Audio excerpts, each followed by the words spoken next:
Ukraine जंग अब सिर्फ यूक्रेन और रूस तक सीमित नहीं रहा। ताजा हालात बता रहे हैं कि अब ये जंग सीधी तौर पर रूस और अमेरिका की ओर बढ़ रही है। यूक्रेनी सेना ने आत्मघाती हमलों से रूस को चुनौती दे दी है। वहीं रूस ने पूर्वी यूक्रेन के कई बड़े शहरों पर कब्जा कर लिया है।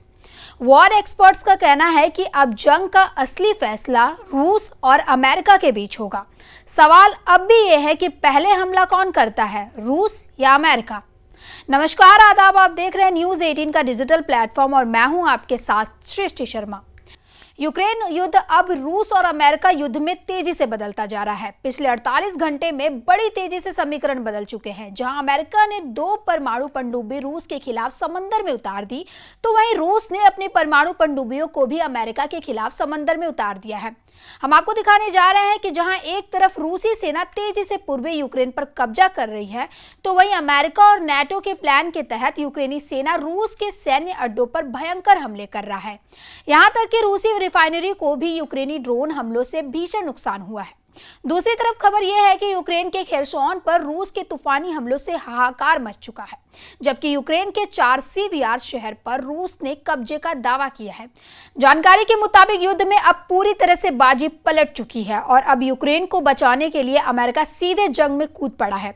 लगभग 1260 या कहे 42 महीने की जंग के बाद अमेरिका रूस से जंग करने के लिए मजबूर हो रहा है। हालात यह है कि हारते यूक्रेन ने अब रूस पर ऐसे आत्मघाती हमले कर दिए हैं जिसने इस युद्ध को अब रूस और अमेरिका के बीच परमाणु जंग में तब्दील करना शुरू कर दिया है। वॉर एक्सपर्ट्स के मुताबिक ये जंग कल्पना से भी ज्यादा खतरनाक होने जा रही है, जिसमें अब रूस अमेरिका से दो हाथ करने के लिए मचल रहा है। यूक्रेन रूस जंग अब तेजी से अमेरिका और रूस जंग में तब्दील होता जा रहा है। यूक्रेन में चल रहा युद्ध अब केवल दो देशों के बीच संघर्ष नहीं रहा, बल्कि एक वैश्विक संकट का रूप ले चुका है। पिछले 48 घंटों में इस युद्ध की रूपरेखा पूरी तरह से बदल गई है। अमेरिका ने रूस के खिलाफ 2 परमाणु पनडुब्बियां समंदर में तैनात कर दी हैं, तो रूस ने भी तुरंत अपनी परमाणु पनडुब्बियों को अमेरिका की तरफ भेज दिया। इस बढ़ती टकराव से साफ हो रहा है कि यह युद्ध अब रूस और अमेरिका के बीच सीधे सैन्य टकराव की तरफ बढ़ रहा है। पूर्वी यूक्रेन में रूसी सेना तेजी से इलाके पर कब्जा कर रही है, जबकि अमेरिका और नाटो ने यूक्रेनी सेना को रूस के सैन्य अड्डों पर जबरदस्त हमले करने के लिए समर्थन देना शुरू कर दिया है। यूक्रेनी ड्रोन हमलों ने रूस की एक बड़ी रिफाइनरी को भी भारी नुकसान पहुंचाया है, जिससे रूस की सैन्य आपूर्ति प्रभावित हो रही है। दूसरी ओर यूक्रेन के खेरसोन शहर पर रूस के हमले इतने तेज हैं कि वहां भारी तबाही मची हुई है, जबकि रूस ने 4 सीवियार जैसे शहरों पर अपना नियंत्रण स्थापित करने का दावा किया है। Наши войска наступают по всей линии боевого соприкосновения. По всей. И в приграничной зоне, и в Донецкой республике, в Луганской, и в Запорожье, и в Херсоне. Везде, на всех участках, где-то больше, где-то меньше, но позитивная активность. Благодаря, конечно, мужеству и героизму наших ребят.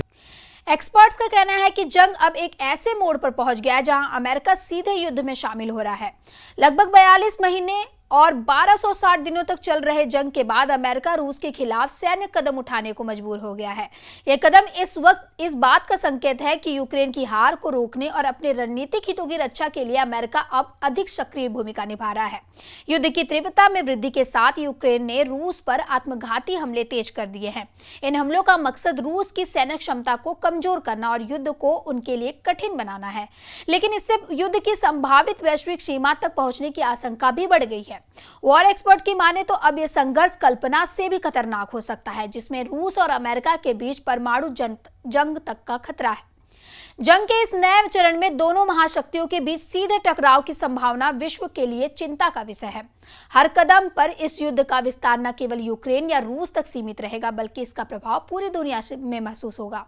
जहां एक तरफ यूक्रेन के इलाकों पर रूस कब्जा कर रहा है, तो वहीं दूसरी तरफ यूक्रेन रूस के अंदर घुसकर भयानक हमले कर रहा है। हालात ये है कि रूस यूक्रेन को तबाह करने के लिए किंजल मिसाइलें और सुखोई और बिग सीरीज के लड़ाकू विमानों का इस्तेमाल कर रहा है, तो वहीं दूसरी तरफ जमीन पर एक-एक करके यूक्रेनी शहरों पर कब्जा कर चुका है।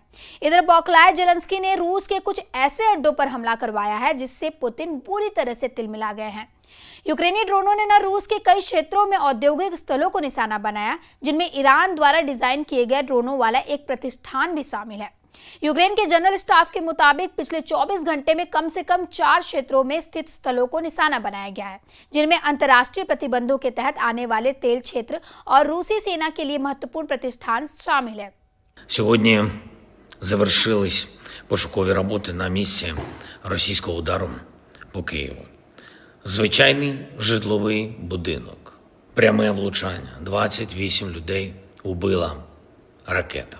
Загалом по місту 31 загиблий від того удару і серед них 5 дітей. Діти 2007 рік. यूक्रेनी रूस के सैन्य अभियानों के लिए महत्वपूर्ण स्थलों को निशाना बनाने के लिए ड्रोन का इस्तेमाल बढ़ा रहा है। यूक्रेन के जनरल स्टाफ ने 2 अगस्त को दावा किया और कहा कि उसके ड्रोन ने पश्चिमी रूस के रियाजान, पेंजा, समारा और वेरोनिश ओब्लास्ट में औद्योगिक स्थलों को निशाना बनाया है। इधर दूसरी तरफ राष्ट्रपति ट्रंप लगातार पुतिन को धमकी दे रहे हैं कि अगर 8 अगस्त 2025 तक यूक्रेन पर हमले नहीं रोके तो अमेरिका रूस पर बेहद सख्त कार्रवाई करेगा। दावा तो यहां तक किया गया है कि रूस ने यूक्रेन के 5 प्रांतों पर एक तरह से पूरी तरह से कब्जा कर लिया है। रूस के तूफानी हमलों का सामना यूक्रेन नहीं कर पा रहा है। रूस के प्रचंड हमलों को देखते हुए यूक्रेन के दक्षिणी बंदरगाह शहर खेरसोन के कोराबेल इलाके से यूक्रेनी नागरिक को हटा दिया गया। रूसी सेना यूक्रेन के कोराबेल इलाकों के एक पुल को उड़ा चुकी है। रूस के रक्षा मंत्रालय ने कहा कि रूसी सेना ने यूक्रेन के पूर्वी क्षेत्र के कई गांवों पर कब्जा कर लिया है।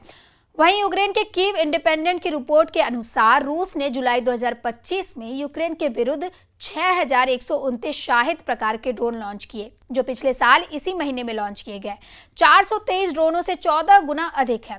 31 जुलाई 2025 को भी रूस ने कीव पर ड्रोन और मिसाइलों की बौछार की, जिसमें कम से कम 31 लोग मारे गए और 179 लोग घायल हुए। Сьогодні завершились пошукові роботи на місці російського удару по Києву.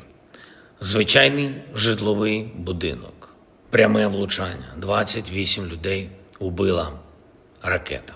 Загалом по місту 31 загиблий від того удару і серед них 5 дітей. Діти 2007 рік. युद्ध के दौरान यूक्रेन की राजधानी पर हुए सबसे घातक हमलों में से एक था। वहीं कीव के सैन्य प्रशासन ने टेलीग्राफ पर एक पोस्ट में बताया कि रूसी मिग-31, जो रूसी Kinjal air launch ballistic missile से लैस है, वो हमला करने की फिराक में है। कीव के लोगों ने शेल्टर हाउस में शरण ली है। इधर जमीन पर रूसी सेना तेजी से पूर्वी यूक्रेन, मध्य यूक्रेन और दक्षिणी यूक्रेन के इलाकों पर कब्जा कर रही है। कुर्स्क इलाके से रूसी सेना ने पैदल सेना और टैंकों से हमले बेहद तेज कर दिए हैं। उत्तर कोरिया के सैनिकों के साथ मिलकर रूसी सेना ने पूर्वी यूक्रेन में कुर्स्क के इलाकों से हमले किए हैं। लगभग 238 मोर्चों से यूक्रेनी सेना भाग चुकी है। एक रिपोर्ट के मुताबिक यूक्रेन के लगभग 27% इलाकों पर रूसी सेना कब्जा कर चुकी है। यूक्रेनी इंटेलिजेंस ने भी दावे किए हैं कि रूस कीव पर बहुत बड़ा हमला कर सकता है। यूक्रेन के सुमे में 2 रूस हवाई हमलों में 2 दर्जन से ज्यादा लोग पिछले 24 घंटे में मारे गए हैं।